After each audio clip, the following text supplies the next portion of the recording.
Welcome to Inside the Mind of the Sunburst Adversary. My name is Marco Figueroa. I'm a principal threat researcher at SentinelOne. Before joining SentinelOne, I was at Intel for the last 7 years, and it was an amazing ride. Before that, I was at McAfee, then Booz Allen. But today, I want to enter the mindset of the adversary. Supply chain attacks are here to stay. We've seen over the last couple of years, NotPetya, CC Cleaner, and now SolarWinds. I wanted to rate the supply chain attack against past supply chain attacks while describing how threat actors took the risk, which led to their detection.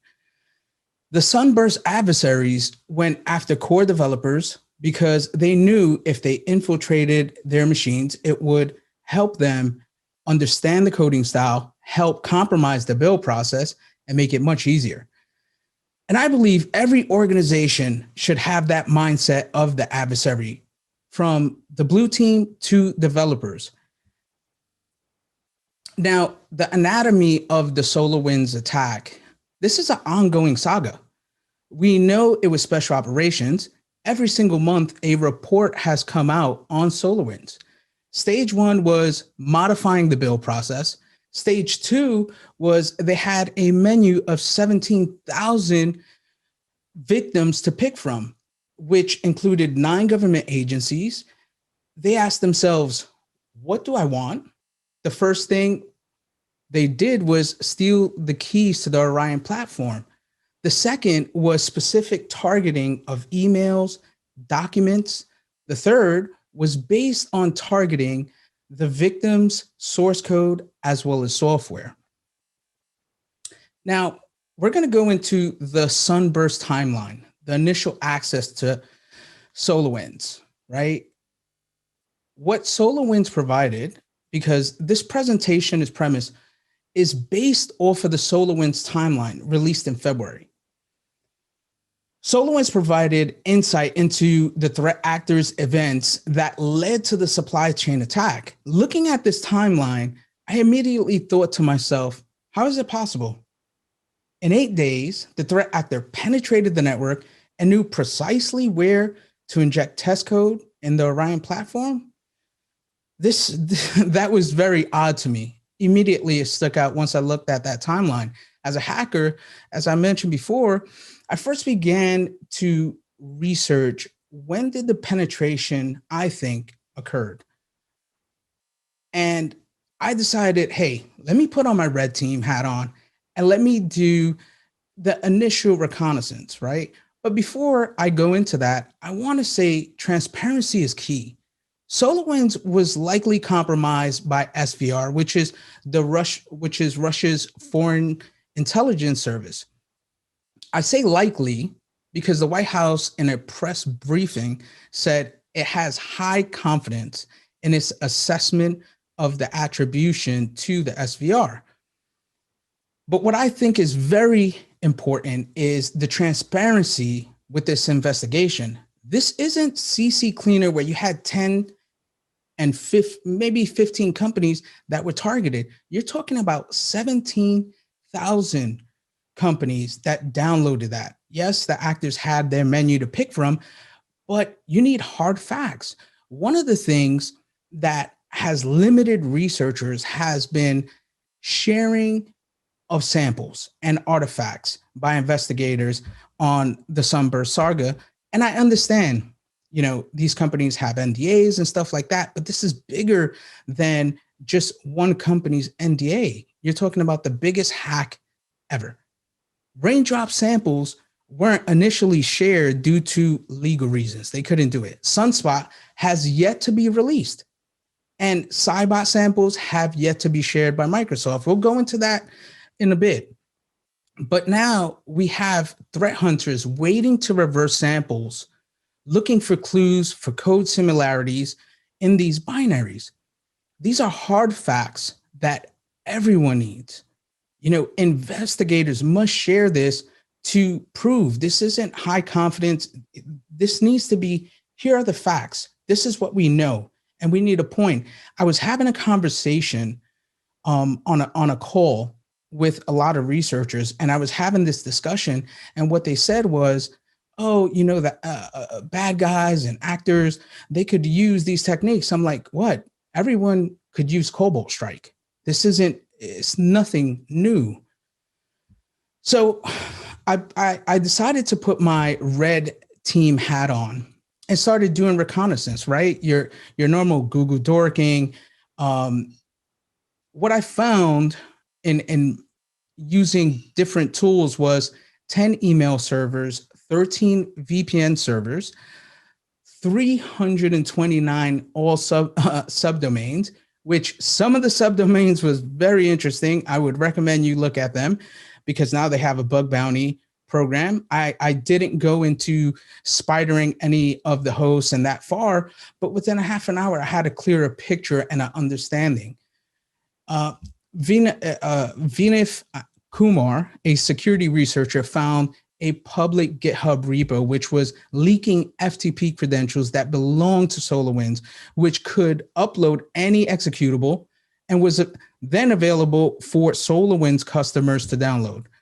This is another vector that a threat actor could have compromised. And we're not talking about Supernova or Sunburst. This could be anyone. And for me, what I found is looking at this is there's so many low-hanging fruits when not only looking at SolarWinds, but other companies. You can target people, you can do so many other things. And I hope all the people watching here, I hope your company has a bug bounty program because it is so worth it. Now, what I think is the likely timeline was before or after 6/17. I think it's before because the you have to grasp everything has happened with the SolarWinds hack, and we're going to go into details. But when I'm red teaming and I penetrate a network, what I tell the team that I'm red teaming with is I want to be the new admin, right?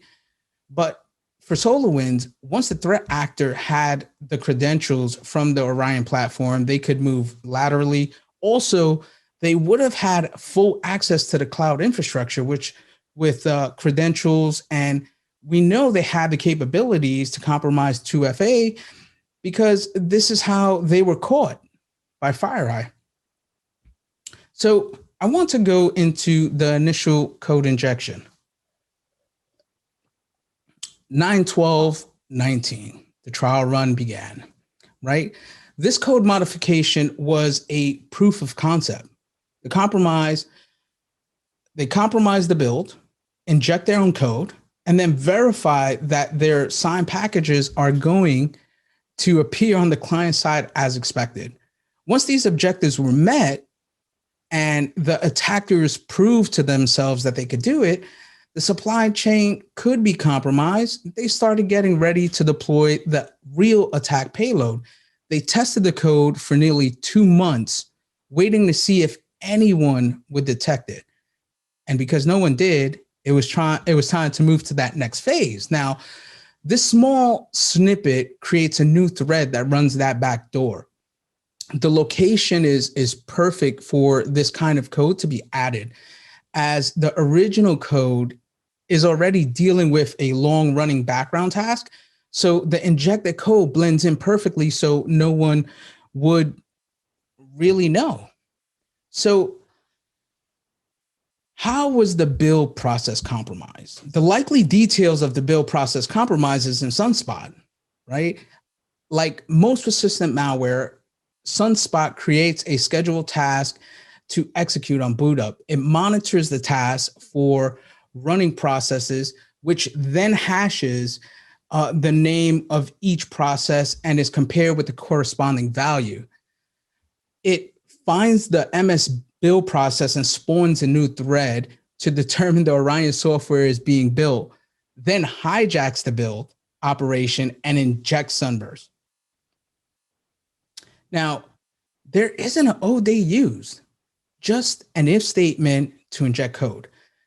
As a researcher, I looked at this and I appreciated the non-sophistication of this attack. Now, we're not talking about the the how, the when. We were just talking about what they did. It blew my mind. All right. So putting my red team hat on. At my prior company, we had this SDL that we would go through, which had these processes, which are standard practice.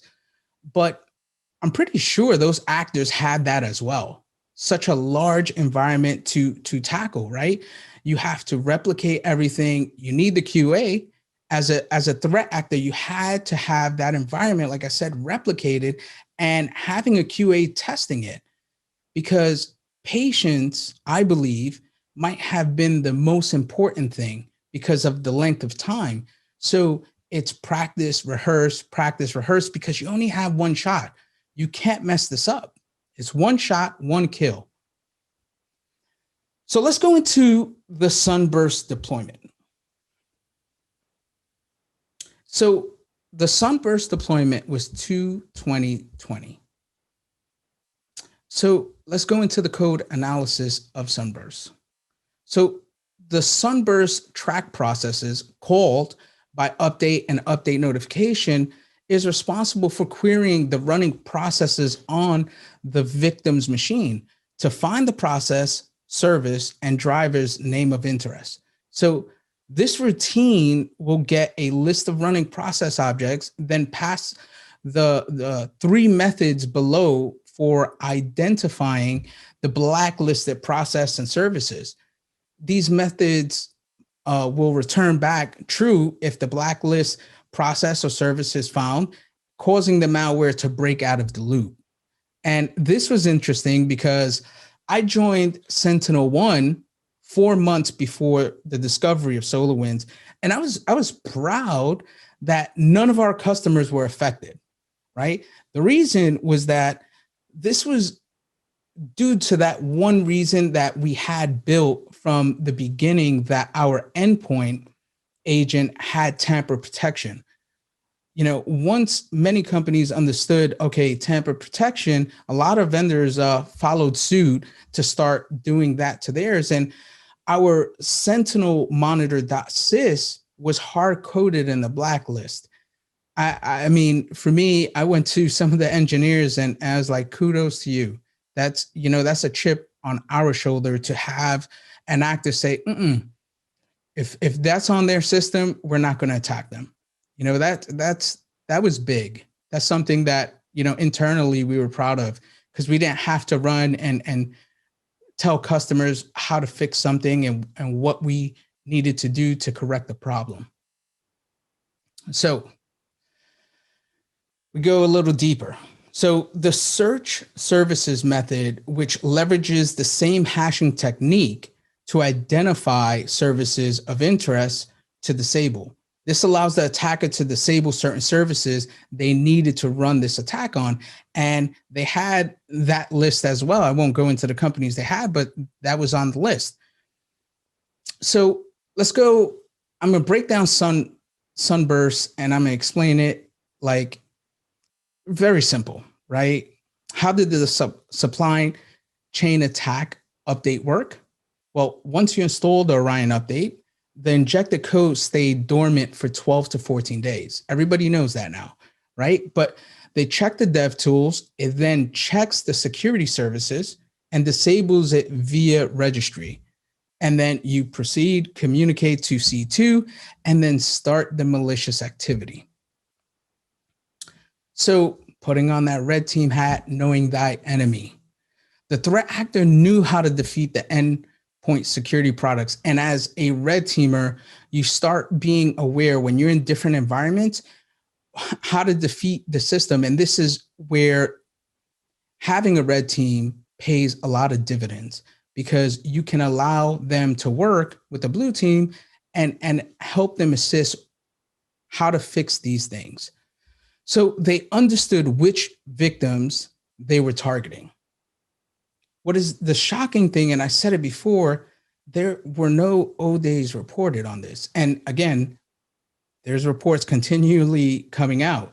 So I look at this and I say, wow, these actors, they knew what they wanted. They knew who they were targeting. And in the White House briefing, they put sanctions not only against SVR, but they also put sanctions against 10 Russian companies, contractors. The same would be for like your Booz Allens or your Raytheons. It's the same thing. So they put sanctions against them. That shows you how large this operation was. Now, let's talk about once they have access to the systems and you were one of the targets they wanted to go after. And I call this part accessing an organization's crown jewels. So we're still in that timeline, right? And skeleton key details. Once Orion platform was compromised, the threat actors also had access to all the API keys, which meant the entire cloud environment was compromised. I was having a conversation the first month that all these reports were coming out, and one of the conversations I had was, how do you know? How do you know that they weren't targeting you just because you didn't find anything? And that's something we're going to go over. But the level of access is unprecedented for a threat actor compared to other supply chains attacks. I did discuss with CC Cleaner, if it wasn't for Talos finding, something odd, they would have never gotten caught. So I just want you to think about that. Those AWS and Azure API root keys enables an attacker to take over and compromise many different things. This enables an attacker not only to have full privilege, admin privileges to the account, but it also allows you to like turn stuff on, maybe throw some implants into an environment. And a company that was compromised, which provides secure certificates, they had their certificate stolen, they had their source code stolen. Just to give you an example, and that's just one, there's one of many. You will see, this is, like I said, an ongoing saga. You will see next year a report on tracing back to SolarWinds. So, the Orion requires access to an IAM. This calls for treating IAM as compromised. This is hard to do, but everything needs to be blown away and rebuilt if possible. Now, many companies cannot do that, but if you're agile enough and you are part of that, you need to rethink that. I had a friend said this was like Willy Wonka, and they were in the chocolate factory. They had anything to pick from. That was Eric. So I mean, it's really for me, this is the biggest hack ever. So, ghost in a shell. How do you know? I just said it. How do you know what's good or what's bad if you do not have complete visibility, right? Many organizations are pressed by business needs rather than, security. Security is a cost. It's always in the red for companies that aren't in security. So when you're doing businesses, it doesn't matter what it is. It's always a cost. It's not generating revenue for you. So when a threat actor customizes malware for your environment, they already are aware of how your network is configured, what they need to do, how to bypass those detections, as we've seen with SolarWinds. Now, lastly, how do you find something malicious if a binary blends into the environment? It's hard to do. If there's no IOCs or IOAs and your rules do not detect it, how do you find it? It's one of those puzzles, right? Hunting is the key. So I wanted to go into malware strains and some of the things that researchers really want to, peel back that onion. So Teardrop and Sun Shuttle, which was reported by FireEye, kudos to them. They were transparent from the beginning. They provided those YAR rules. They provided binaries to help detect, sunburst. And they continue to share their binaries, right? Raindrop, we discussed earlier, which was discovered by Symantec, but because of NDA, they couldn't share it, but it did leak on VirusTotal. I don't think Symantec leaked it. I think maybe another company, found it after the Symantec report and uploaded it to VirusTotal. Kudos to them. And then you have Noblium, the Noblium report that was released in March by Microsoft. When reading their report, I thought Cybot was a very interesting sample that could shine light on the actor. Cybot reaches out to a legitimate but compromised domain, and I believe that's why they didn't want to release it, because it was a legitimate domain. But what it does, it downloads a DLL and renames the DLL to a .sys extension, which is designed to achieve persistence on the endpoint.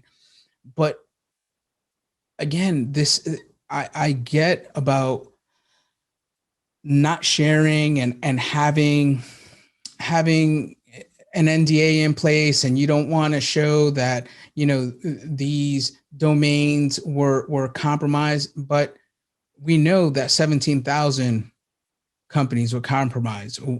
What are two more on the list, right? So that, I believe, is super important. Having that transparency, it is something that we need to do, and I harp on that because this isn't I don't think this is a one-time thing. What happens if through SolarWinds they get into another company that didn't detect them, and now they've injected code into more source code or compromises other build processes?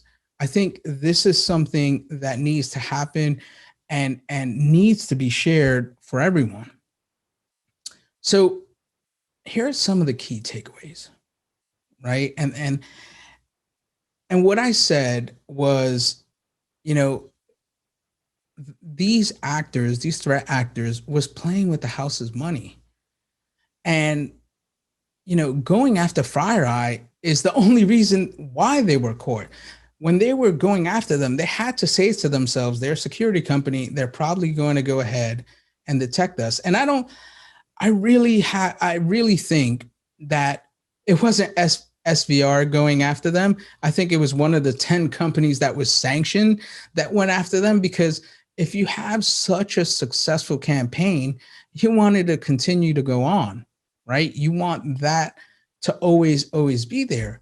So those, SVR going after FireEye was a complete mistake. I always say pigs get fat, but a hog gets slaughtered. They were greedy. They wanted everything, right? And I don't know, those red team tools, I don't know if it was worth giving, tipping your hand. That's just me. I don't think it was worth it. Now, we talked about the SDL process, right? But what I think that needs to change is planning and assessment. Planning and assessment must focus on security, right? Architecture should have a security champion or influencer to provide direction all the time. Design always with security in mind. It's always important to restrict access, right? And you've seen that with SolarWinds intern uploading code to, GitHub. I mean, that was shocking to me to have that. Now, it could be true, I don't know, but you have to restrict access always. But fuzzing and diffing before and after the build process is critical.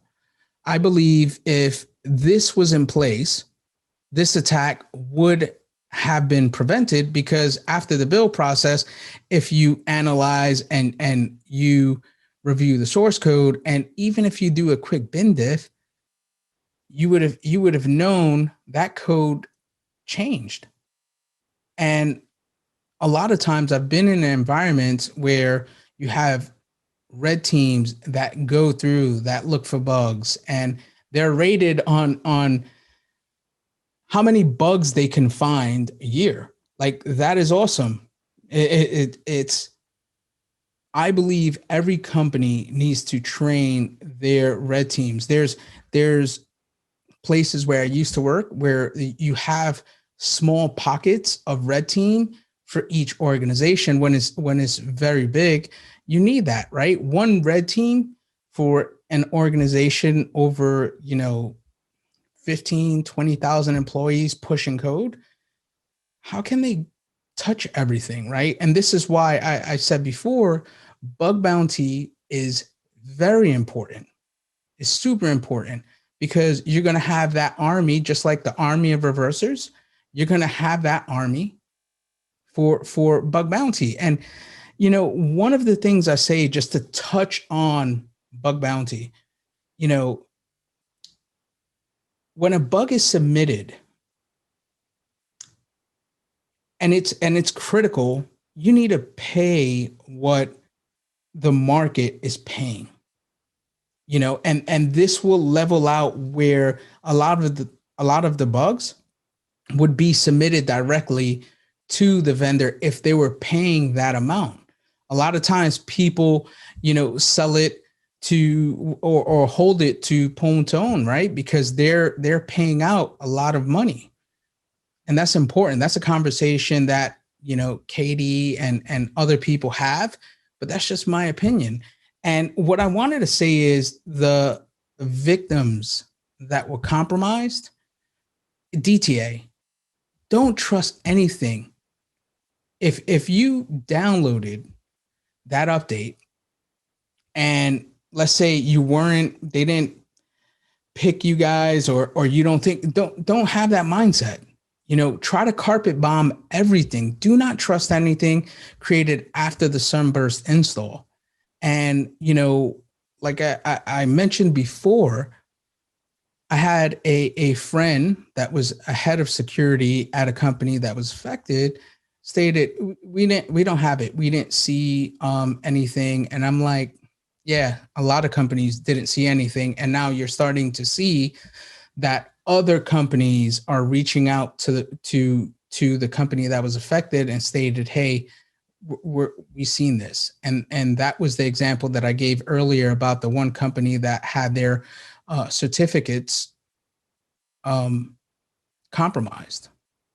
So let's go into the mindset of an actor. It's a key takeaway on this presentation. The mindset of an actor is honed through training and understanding of the adversary. You're not just going to come into the industry and just have that, oh, this is what they would do. No, you need to have, I always say the same thing. If you're a blue teamer, you want to do offensive security training. And if you're a red teamer, you want to do defensive training to understand how the protection's in place and try to balance it. And, that I do that today. I love to go and play both sides, because I constantly, when I'm reversing engineering anything or looking at something, I look at it as an adversary and vice versa. So orgs should create actor simulations with your red team, as well as training for the blue team and training for developers, right? A lot of developers, we're seeing that they don't have that training and understanding how to secure code. I used to work with one of my friends. He's like, it works? Yeah, it works. All right, that's it. It doesn't matter. It works. And I'm like, no, that's not how it goes, right? So I kudos to that person, because he has gotten better over the years. Now, you must have visibility into threat hunting, into your endpoints. And, hunters, when people are hunting, it's a skill. They can't do their job well if they don't have those tools on the endpoint. So this is the thing. Ask, what will the attackers want if they penetrated your network? And what are those crown jewels? If you're not having those conversations, you need to do that. And the way you get to that answer is, I feel like this is one of the most important exercises that must happen in all organizations. Creating a internal think tank or a brown bag, right? And coming up with worst case scenarios. If you're a hospital, it's, if ransomware hits us, are we protected? Is that good? If it hits the CAT scan or MRI, is that, segregated correctly? Or if you're a car company, it's the same way. Can someone attack our car and take over it, or even in the systems and compromise the build process or put code in there, just like Sunburst? And these are conversations that will happen now that this attack happened. And for me, that is all from my side. Guys, I had a pleasure to share my research. Until next time, thank you for joining. Have a good day.